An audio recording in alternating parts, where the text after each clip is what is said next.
প্রিয় দর্শক, আসসালামু আলাইকুম। আশা করি আপনারা সকলে ভালো আছেন, আমিও ভালো আছি। প্রিয় দর্শক, দিলীপ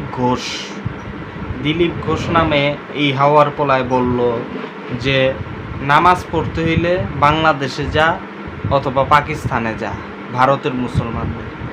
প্রিয় দর্শক, প্রসঙ্গটা হচ্ছে এক সাংবাদিক তার সাক্ষাৎকারে প্রশ্ন করছিল যে রেড রোডে নামাজ পড়তে দিলেন না যানজটের অজুহাতে, কিন্তু এখন যে 7 দিন রেড রোড বন্ধ কলকাতার, সেখানে যে যোগব্যায়াম হবে সেটার জন্য তো যানজট হবে কেন? তাইলে দুই নীতি কেন? নামাজের বেলায় একরকম, যোগব্যায়ামের বেলায় আরেক রকম।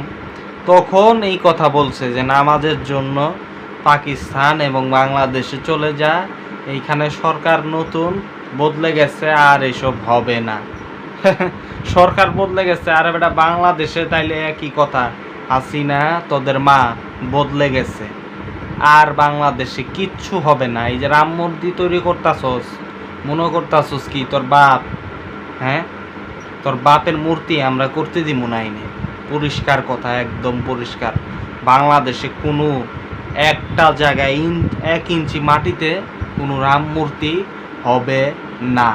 পরিষ্কার, লাউড অ্যান্ড ক্লিয়ার। কোনো রাম মূর্তি বাংলাদেশে হবে না, ভারতে নামাজ হবে না, বাংলাদেশে পূজা হবে না আগামীতে। এখন আমরা তো মানবিক, আমাদের সাথে তোদের কিছুটা পার্থক্য আছে, কিন্তু আমরা এতটা বোকা নই যে আমরা তোদেরকে এত জামাই আদর করবো বাংলাদেশে, আর তোরা নিমু হারাম এই সমস্ত কুত্তা বাংলাদেশ থেকে ভারতে গেলেই আমাদেরকে কামড়াবি।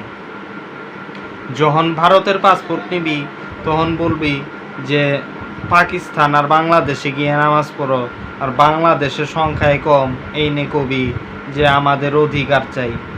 অধিকার চাইতে গেলে অধিকার দিতেও হয়, তাইলে আমাদের ভাইরা ভারতে আছে, তাদের অধিকার কই? তাদের অধিকার বুঝায় দিবি এক হাতে, আর এক হাতে হিন্দুদের অধিকার নিবি বাংলাদেশে। পরিষ্কার কথা। নামাজ ওইখানে চললে এখানে পুজো চলবে, নামাজ ওইখানে না চললে এখানে পুজো চলবে না, কোনোভাবেই না। ডিল 47-এই হয়েছে, 47-এর ডিল হওয়ার পর তোরা 71-এ নাক গলাইছস।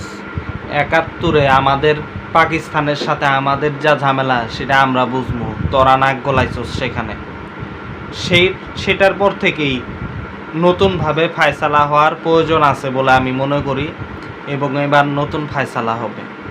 এই ফায়সালাই, এই যে বলছস না পাকিস্তানে আর বাংলাদেশে নামাজ পড়তে হইব, বাংলাদেশ আর পাকিস্তানে নামাজ পড়তে হইলে পূজা বন্ধ হইতে হইব, এবং সেটাই হবে প্রয়োজনে।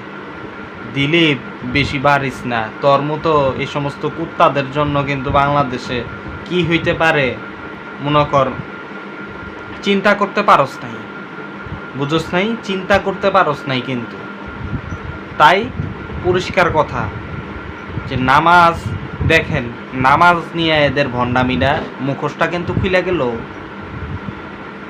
যানজটের অজুহাত দিছিল, এখন যে যানজট হইব, এখন নরেন্দ্র মোদী 7 দিন ওই যোগব্যায়ামের নামে ওইখানে গিয়া পাছাটা আলোক কইরা আকাশের দিকে অমনে কইরা থাকবো। মনে হয় যে ওরে কেউ আইসা মনে করেন যে ঢুকায় দিতেছে বিছনা। যাই হোক, এরা যোগব্যায়াম করে এইভাবেই, তাই না?